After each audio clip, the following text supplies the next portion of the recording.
when you meet these people in the world and you're like, wow, that person is brilliant. They're an absolute legend. Oh my God, they really know what they're doing. I can really trust them. I really look up to them. I want you to understand that that person did not get to that position because they popped out of their mother's vagina knowing everything there was to know.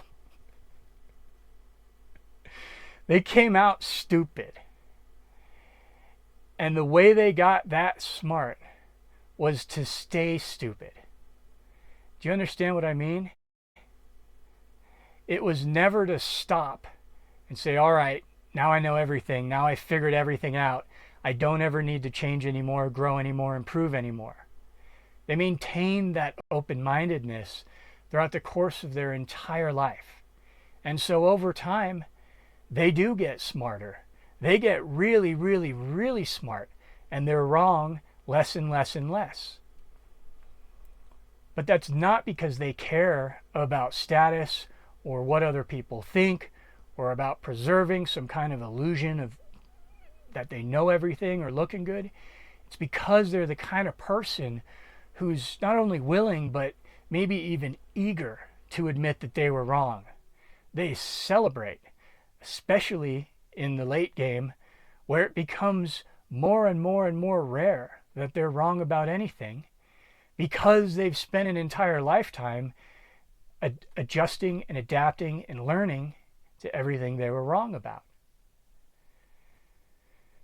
So by that late game, it's an exciting prospect to be wrong about something. Holy shit, I was wrong about that? Wow, I felt really certain about that and I was wrong. Ho ho ho. There must be something really important to learn about this. And this is going to level me up as a result of it. So that's the attitude to have.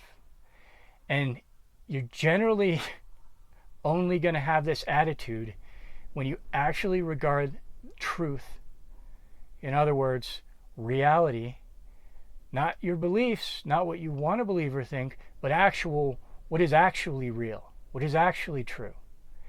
When you actually regard that as sacred. The truth is so important because truth is our mental model of reality.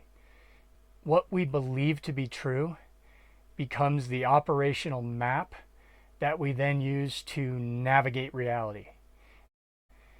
It is our relationship with truth that becomes like the North Star, that in every interaction, in every moment, you want to understand what is real. You want to understand what is true. You want to understand what is really going on. You want to understand how something really works.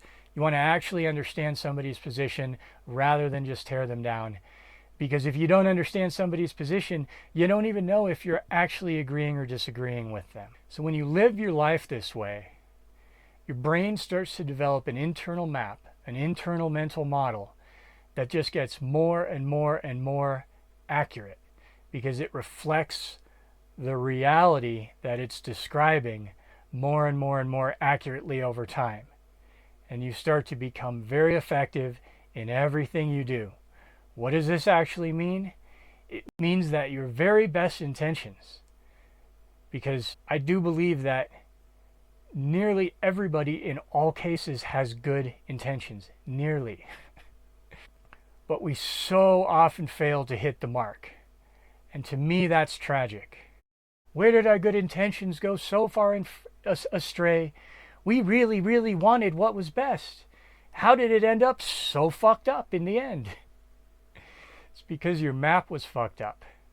It's because you were taking actions, doing things, navigating reality as if what you believed was true was actually true. And you got in this position because you spent your life building up a mental model that's a reflection of your attempts to continually look good, avoid looking bad, preserve status, rather than actually being genuinely interested in the truth, in getting closer to the truth so that every mistake becomes a learning opportunity.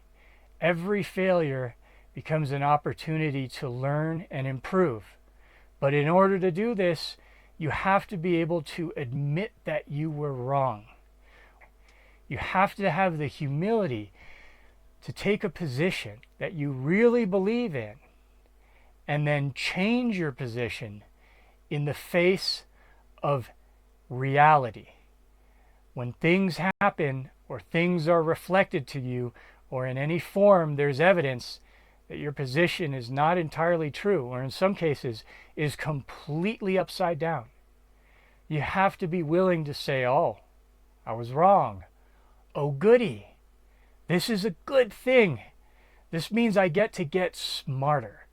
This means I get to change my belief structure, change this map of reality that I'm using.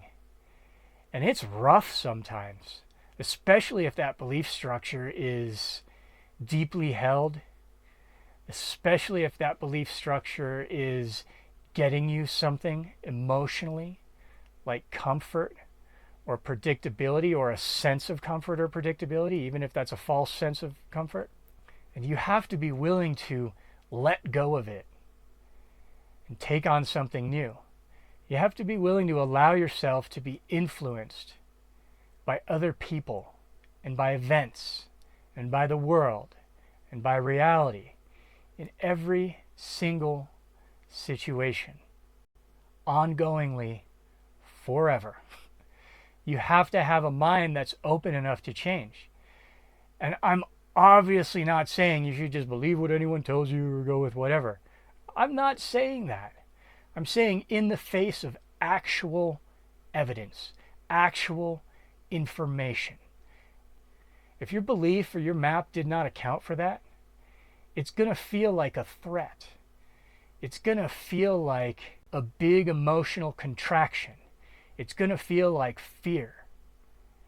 And if you're not able to stand in the face of fear and not react to it by getting defensive, by fighting back, by running away, by sticking your head in the sand, in any form, if you're not able to stand and just stand in that fear and not be moved by it, then you won't be able to ever really learn or grow on a fundamental level. You'll never be able to actually respond to what's happening in a way where you improve and better yourself over time. But if you are able to stand in the face of fear, the fear of, say, looking bad in front of other people, looking like you don't know what you're talking about, which is especially poignant when it's like a job, say, where you've been hired. Take myself, I'm a software engineer. I'm supposed to know what I'm doing. But I regularly will say, I don't know. I need to look that up. I need to research that more. Or, more and more rarely over time, but if I am wrong, I want to know. And I'll say I'm wrong, and I'll say, I was wrong. I screwed that up. I did that wrong. Here was where the misunderstanding was. Here's what I'm doing to learn from this and correct it. So here's why this won't happen again. This is what I want to see in anybody that I hire or anybody that's on my team as a team of engineers, or in any kind of team where you've got a group of people who are trying to accomplish a mission in some pursuit of excellence.